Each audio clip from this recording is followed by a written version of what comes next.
gnocchi. I've already made some red sauce with sausage and mushroom. So I started with a pot of boiling salted water. The potatoes were also done in advance. So I boiled the potatoes in a pot, skin on, put them in cold, start the water, bring it up to boiling, covered, and let them sit for about 30 minutes at a slow boil. Let them cool a little bit until they're ready to peel. They have to be, you have to be able to touch them to peel them, and that's the point that we're at now. So an essential piece of this is a potato ricer. This is really good for mashed potatoes at Thanksgiving as well. The potato ricer leaves a lot more air in the potato. It makes it fluffy, and it makes it so you don't have to mix it so much, so you can get the glutens going and get those potatoes that are sticky and gooey like glue. And if you're a gnocchi fan, you've maybe had some of those gnocchi that are really tight and sticky. Well, you're gonna find that these are gonna end up light and airy like little pillows. So the first thing we're gonna do is just with our hands, we're gonna break these up and we're gonna put them in the potato ricer. There's no science to this whatsoever. And just work through the potatoes and give them a nice squeeze. You don't have to go to the gym after this. You've got your arms all worked out. And we're just gonna keep working through all the potatoes and get them all riced.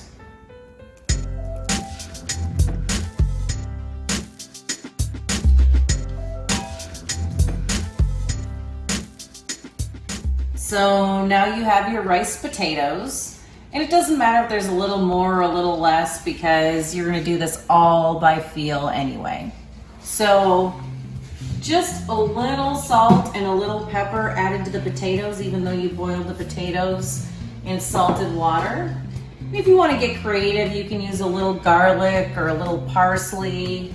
You can kind of do what you wanna do, but I just keep mine simple, just salt and pepper, so I can let the sauce speak to what's happening. And then you want to add 1 egg. So we're going to drop that in. And then we're going to use our hands, because that's what real cooks do. We're going to use our hands just to incorporate that egg. And again, we don't want to get the potato too glutinous, so we're going to keep a light touch and just mix that around a bit. And then we're going to start adding flour. And I've got a 1/2 cup here. My grandmother used to do maybe about 1/3 of a cup at a time. But again, measuring isn't really the game here. The game is doing this by feel. So I'm gonna add what seems like about 1/3 of a cup. And I'm gonna just start mixing it. And again, my hand's kind of like a claw. And so I'm just keeping my touch light.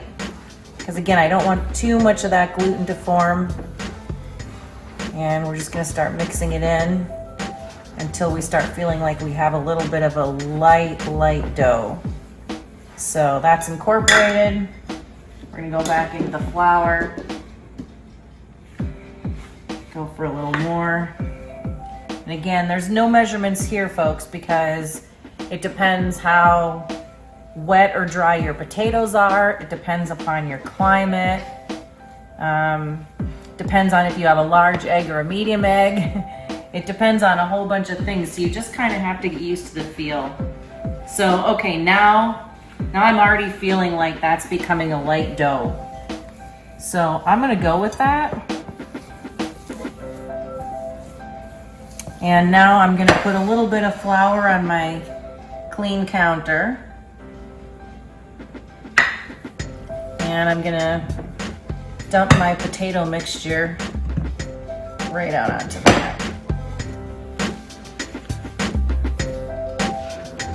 And that won't be the end of my flour needs, so I'm gonna grab some extra flour here to be on standby.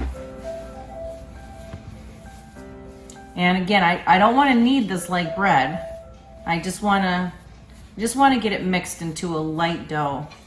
And I think I've got that feel that I want already. I'm going to break this into smaller pieces.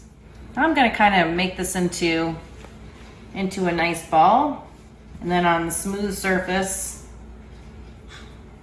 you want to start rolling this into a snake-like shape. So here's here's the technique.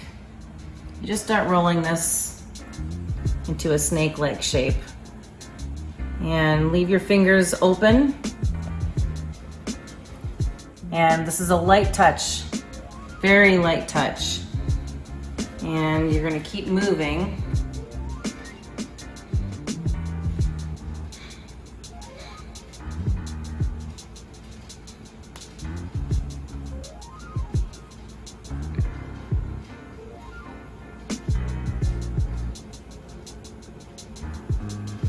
All right.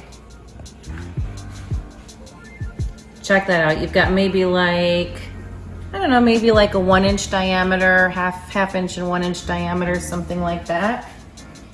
And then you just want to take a butter knife and you're gonna go maybe about 1 inch.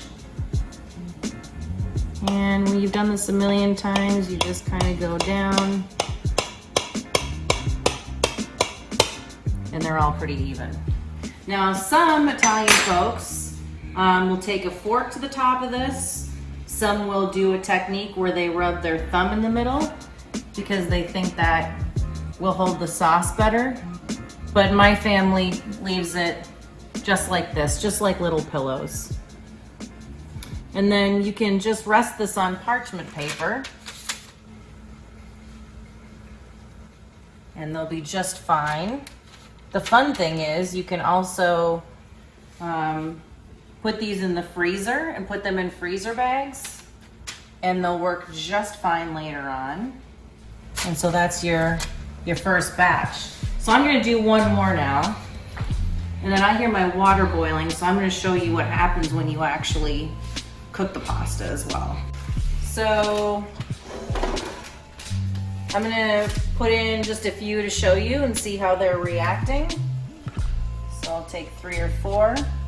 I've got a boiling salted pot of water and I'm gonna drop those guys. And the trick with the gnocchi and pasta is not to crowd in too many. Now that's just a few because we're just doing a test batch.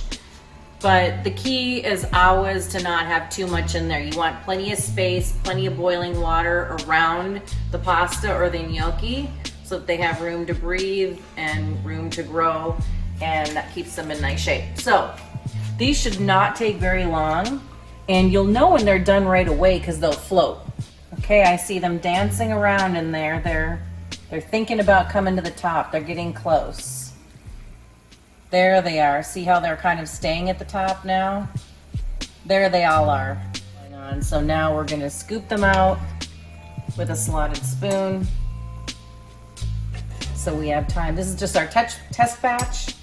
So we'll pull them out with the slotted spoon because we want to keep our boiling water going so we can do several batches and not put too many gnocchi in there at one time so they can boil and have space to move. So there they are. Give them just a second to cool. So I want to show you the texture. So when you go to restaurants, you know, sometimes they can be rubbery, they can be tight. And so here you can even see inside the gnocchi that they're fluffy and they still have texture. And when you bite them, they shouldn't say crunch or yeet. They should say whoosh. So I'm gonna try mine and see if it gives me the right message. Melt in your mouth. It says whoosh. Has that rich potato flavor, properly seasoned with salt and pepper. They're gonna be divine when I get that sausage and mushroom red sauce on them.